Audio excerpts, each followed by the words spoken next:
Hi, I'm Josh Muramoto. I'm a tennis instructor here in Salt Lake City, Utah. And today we'll be discussing a few techniques you can use to get different types of spin on your serve.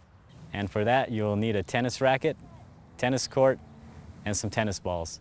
Now, if you know everything on your serve is pretty much, you want the same. You pretty much want the same routine over and over. You know, from your knee bend to your serve to your swing. You want everything to be pretty consistent. Your toss, all that should be pretty consistent. The only thing that should be different is which way your wrist is moving or how your wrist is moving. Now if you ever watch tennis, you'll notice there's a couple different serves out there.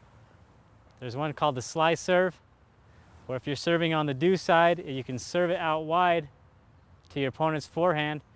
And if you get the right amount of spin, as soon as it hits the ground, it'll spin away from them.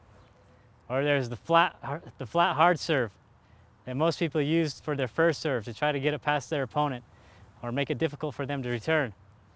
And then there's the kick serve. You want to try to serve it with the right amount of spin that once it hits the ground, it bounces up and away from your opponent. Just the opposite way that the slice serve goes. You need to have good wrist movement, a good range of motion in your wrist.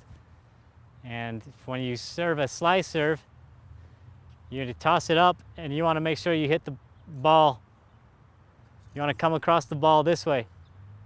So brush it up this way. And then that'll cause the ball to hit and spin out. Or there's the flat serve. So when you hit the ball, your racket's open to the court and it's just flat on serve. That's what the flat serve, that's the most powerful fast serve.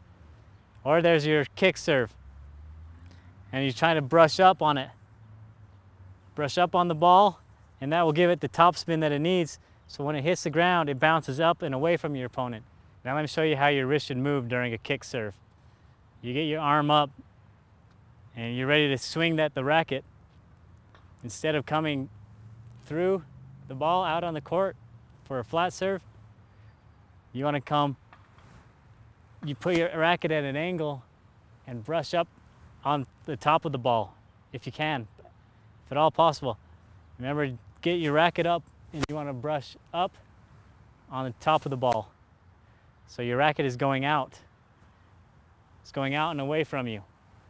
And if you brush up properly on the ball, that should give you the top spin that you need to bounce in the court and bounce away from your opponent and making it hard for them to return that. When you toss your ball up in the air, your ball is stopped in the air, you want to hit it at the highest point, and your racket should come up and brush on the top of the ball and brush up on the ball.